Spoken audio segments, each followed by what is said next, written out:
Hi. Welcome back to Animated Crypto Channel. Since in the previous videos, we spoke about Polkadot and Kusama, I am sure you heard me saying not more than once, the word Parachains.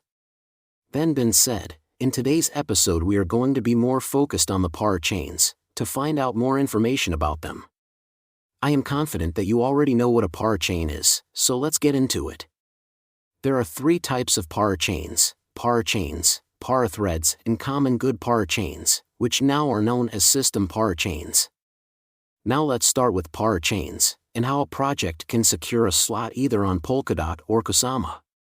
Regular Parachains are acquired via the Parachain slot auction, which I will explain later how it works, but very important to remember is that both ecosystems are supporting a limited number of Parachains, and in this case the maximum number is around 100. The maximum duration a Parachain can lease on Kusama is 48 weeks, almost a year, and on Polkadot is 2 years.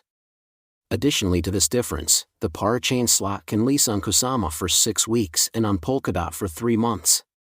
By doing simple math we can see that a slot is divided in 8 lease periods for both ecosystems, the only difference is the period of time. In order to be easier to understand the mechanics of the slot auction, let's have an example.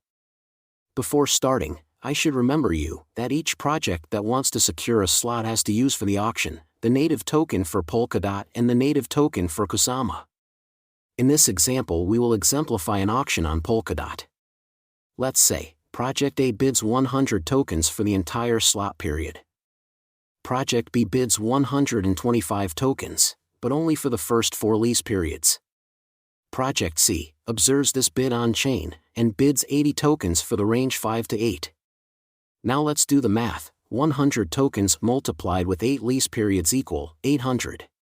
125 tokens multiplied with 4 equal 600. 80 tokens multiplied with 4 equal 320. Even though Project A bidded for the entire period, because Project B and C gather together 820 tokens, that automatically makes them the winners of the auction. But now maybe you are thinking that who has big amount of native Polkadot tokens will win the auction, but that is not really true. Why? Because both Polkadot and Kusama use for their slot auctions a slightly modified procedure of candle auction, which is tailored for an open blockchain implementation. Complicated? Bear with me, because after the following explanation it will be more easier to understand. Once the auction starts, projects will start placing their bids, and at a known block number, the candle auction phase starts, continues for a fixed duration and also ends at a known block number.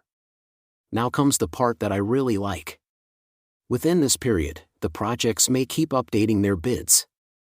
The auction winning block is randomly picked from the candle auction phase, in which project has the biggest bid during that block number is declared as the winner. As you can observe, this kind of auction simulates the real world where the candle flame is extinguished at uncertain point.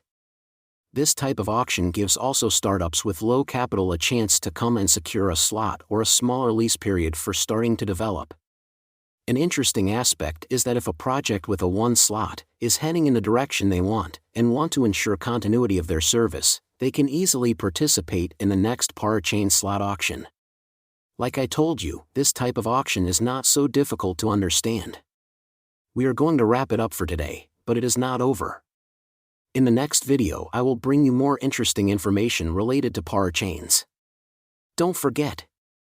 If you like this video, hit the like and subscribe button, and see you in the next one.